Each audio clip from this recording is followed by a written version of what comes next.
Assalamualaikum warahmatullahi wabarakatuh. Selamat eh, pagi, siang atau sore, Ibu. Mohon izin, nama saya Redo Putralandi. Saya adalah mahasiswa PJJ S1 Akuntansi. Eh, saya akan mempresentasikan akuntansi biaya, yaitu dengan materi yang saya bawa itu tentang activity based costing. Sebentar, Bu. Saya akan memastikan dulu apakah eh, oke, sudah direkam ya. Oke, activities akuntansi biaya atau activity based costing. Dalam menjelaskan membuat materi ini, saya dibantu oleh rekan-rekan kelompok saya, yaitu ada Mas Rolando Mardika Putra Lumba, kemudian ada Sarwan Muhriz Harahap, kemudian ada Zumar Altaf Naufal.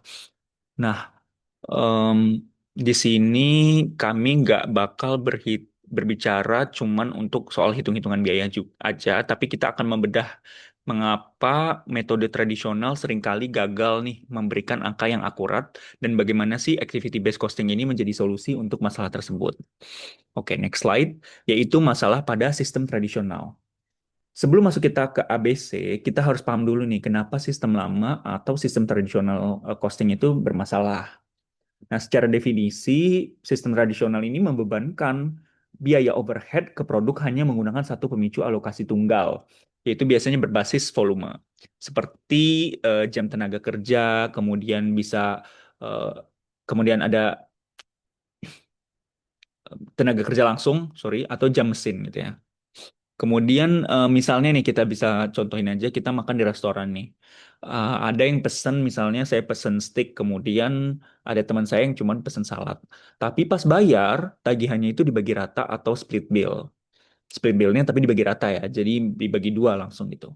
Adil nggak sih sebenarnya? Nggak kan? Yang makan salad jadi mensubsidi yang makan steak. Nah, sistem tradisional itu seperti split bill tadi, split bill rata ya. Resikonya itu adalah terjadinya distorsi biaya atau terjadi overcosting. Jadi produk murah dibilang mahal atau undercosting, produk mahal dibilang murah. Yang kedua itu adanya keputusan strategis yang salah ya. Eh, Manajemen itu mendapatkan informasi laba yang kurang teliti yang dapat menyebabkan kekalahan dalam persaingan bisnis global. Jadi karena info labanya itu nggak teliti, ini bahaya dalam persaingan global gitu maksudnya. Nah, kelemahannya itu sebenarnya jelas. Jadi sistem ini mengasumsikan semua biaya overhead itu dipicu oleh volume produksi. Padahal aktivitas seperti setup mesin atau engineering itu tidak peduli berapa unit yang diproduksi, tapi seberapa sering sih batch ini jalankan. Akibatnya, alokasi biaya jadi tidak adil antara produk yang rumit dan yang sederhana. Oke, next. Yang ketiga itu adalah konsep dasar dari activity based costing atau ABC ya. Karena masalah distorsi tadi nih, hadirlah eh, mekanisme namanya activity based costing atau ABC. Definisinya itu sebenarnya sederhana. ABC ini membebankan biaya ke produk berdasarkan konsumsi aktivitasnya. Nah, ada filosofis utamanya nih di eh, pola pikir ini ya. Itu pertama, produk tidak mengonsumsi biaya secara langsung. Kemudian kedua, produk itu mengonsumsinya aktivitasnya. Dan yang ketiga, aktivitaslah yang mengonsumsi sumber daya atau biayanya. Em, jadi urutannya itu sumber daya dulu, kemudian aktivitas, kemudian adanya produk gitu. Jadi contoh aktivitasnya apa? Bisa penyiapan mesin, penjadwalan, atau inspeksi kualitas gitu ya. Kemudian material handling atau pemindahan bahan gitu ya. Biaya muncul ini karena kita melakukan kegiatan-kegiatan ini gitu, bukan semata-mata kita memproduksi satu unit barang. Kemudian next slide yaitu alur pembebanan biaya ABC. Nah, secara teknis, bagaimana sih cara kerjanya? Untuk yang pertama ya, jadi ada tahap sistem alokasi dua tahap atau two stage allocation. Yang pertama itu tahap pertama itu adalah resource ke activities. Jadi kita telusuri nih biaya sumber daya seperti gaji, listrik ke dalam wadah biaya aktivitas atau cost pools. Jadi ada wadahnya gitu ya, menggunakan resource driver. Misalnya berapa persen listrik yang dipakai buat mesin gitu ya, atau berapa buat lampu untuk kantor. Yang kedua adalah activities ke cost objects. Dari wadah aktivitas tadi, biayanya itu dibebankan ke produk menggunakan activity driver. Tujuannya itu yaitu yang menciptakan hubungan sebab akibat atau casual relationships yang jelas gitu antara biaya dan produk sehingga harga pokok produknya itu jauh lebih akurat. Next. Yang keempat, yang ke slide kelima, sorry, yaitu adalah hierarki biaya pada activity based costing. Nah, dalam ABC itu biaya itu ada kastanya atau tingkatan hierarkinya. Nah, kita bedah untuk contoh bisnis coffee ya, coffee shop gitu ya, biar gampang. Yang pertama itu unit level 1 atau tingkat unit. Ini biaya yang pasti naik setiap kali kita bikin satu cangkir kopi tambahan. Yaitu misalnya contoh biji kopi, susu, gula, cup plastik gitu ya. Jadi sifatnya itu proporsional nih dengan jumlah unit. Makin banyak kopi yang dipesan, makin banyak susu yang dipakai. Atau makin banyak biji kopi yang dipakai gitu. Yang kedua adalah batch level atau tingkat kelompok. Nah, ini biaya yang keluar untuk sekelompok unit. Jadi nggak peduli kelompok itu isinya satu cangkir atau 100 cangkir gitu. Contoh, menyalakan dan memanaskan mesin misalnya espresso. Itu kan selalu nyala gitu misalnya. Atau membersihkan mesin. Nah, logikanya kan kalau kita manasin mesin sekali, bisa buat bikin banyak kopi gitu ya. Biasanya bukan per cangkir gitu, tapi nyalanya per mesin gitu atau per batch. Nah, slide selanjutnya atau slide 6 kalau nggak salah ya. Kemudian terkait hierarki biaya lagi yaitu ya itu level kedua hierarki selanjutnya itu. Yang pertama, yang ketiga sorry, yaitu adalah product sustaining level. Ini kalau nggak ini biaya supaya produk jenis tertentu tuh bisa tetap exist gitu ya. Nggak peduli berapa unit yang laku. Contohnya itu adanya biaya desain banner, menu baru, atau promosi khusus kopi gula aren gitu ya, misalnya di Instagram. Nah, biaya ini kan ada karena kita punya menu itu gitu. Jadi kalau menunya dihapus, ya biayanya hilang. Yang keempat, yaitu biaya untuk fasilitas tertentu atau facility sustaining level gitu. I- Ini yang paling umum gitu dan paling susah ditelusuri sebab akibatnya ke produk spesifik. Ini biaya misalnya biar kedai kopinya tetap buka itu contoh sewa ruko, gaji satpam, wifi, penerangan umum. Biaya ini nih menopang organisasi secara keseluruhan tapi bukan produk tertentu. Jadi nggak berkaitan langsung dengan produk tapi eh, mensupport gitu ya dalam penjualan. Slide 7. Nah, ini adalah contoh kasus dan penyelesaian. Nah, sekarang kita masuk ke hitungan real. Nah, kita punya kedai kopi ABC memproduksi satu jenis menu, yaitu kopi susu gula aren.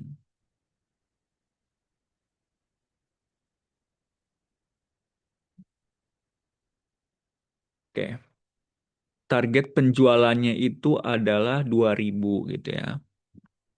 2.000. Data target kedai menargetkan penjualan sebanyak 2.000 cangkir per bulan. Nah, kita hitung nih akumulasi biayanya per cangkir. Level unit satu misalnya. Biji kopi susu gula aren dan kemasan biaya langsung per cangkir 12.000. Kemudian ada persiapan peralatan dan mempersiapkan mesin per cangkir. Jadi ternyata ada 2.000 cangkir dan biayanya ternyata 500.000 gitu. Jadi per cangkirnya itu adalah 250. Kemudian promosi khusus menu kopi susu gula aren di media sosial per cangkir. Jadi ada 1.500.000 ternyata promo khusus menunya per 2.000 cangkir. Nah, ini biayanya 750. Sewa ruko, listrik umum, wifi per cangkir. Jadi ada 4 juta pengeluaran, kemudian ternyata yang diproduksi itu adalah 2.000 cangkir misalnya. Itu biayanya 2.000. Nah, berapa sih harga pokok produksinya yang sebenarnya? Yaitu penjumlahnya 12.000 tambah 250 tambah 750 tambah 2.000 yaitu sama dengan 15.000 per cangkir. Nah, kesimpulannya apa? Jadi tanpa ABC mungkin kita cuman ngitung bahan bakunya itu cuma 12.000 karena itu yang berkaitan gitu ya. Dan mengabaikan perintilan-perintilan lain tuh yang kayak di nomor 2 sampai nomor 4. Sehingga eh, membuat kita tuh jual terlalu murah dan akhirnya rugi gitu ya. Slide selanjutnya itu terkait proses implementasi activity based costing.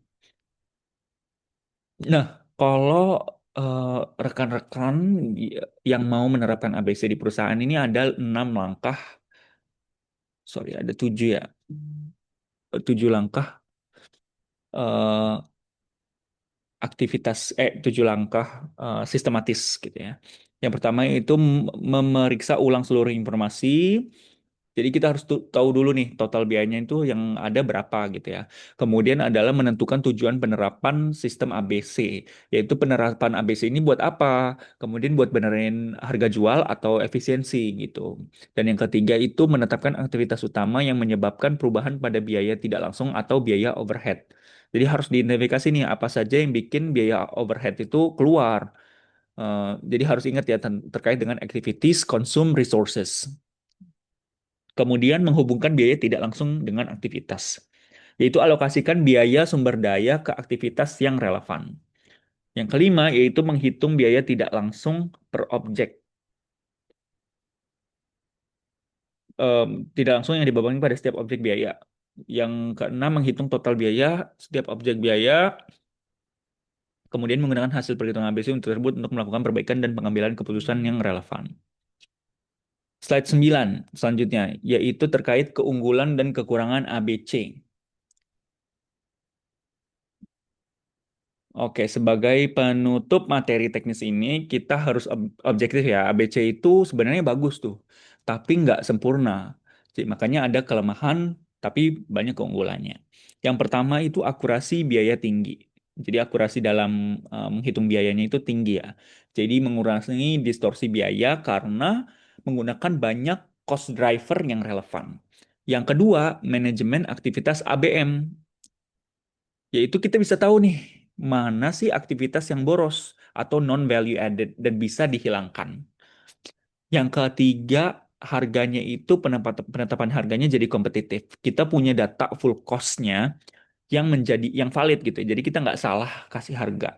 Tapi ada kelemahannya nih, yaitu pertama mahal dan rumit ya. Ada kompleksitas dan biaya operasional yang tinggi.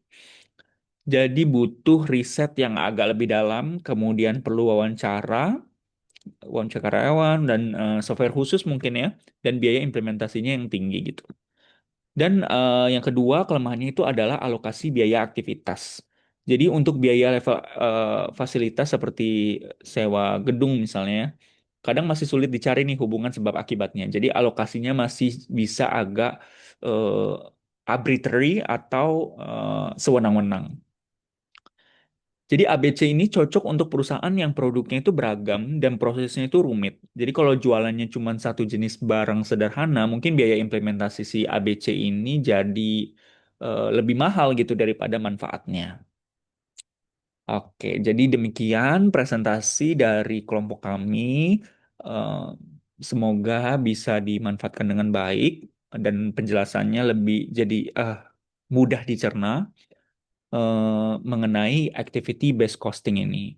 Jadi intinya nih ABC ini sangat membantu kita nih dalam melihat biaya dengan kacamata yang lebih jernih gitu. Jadi bukan sekedar angka akuntansi aja, tetapi cerminan dari aktivitas operasional perusahaan. Terima kasih atas perhatiannya. Assalamualaikum warahmatullahi wabarakatuh.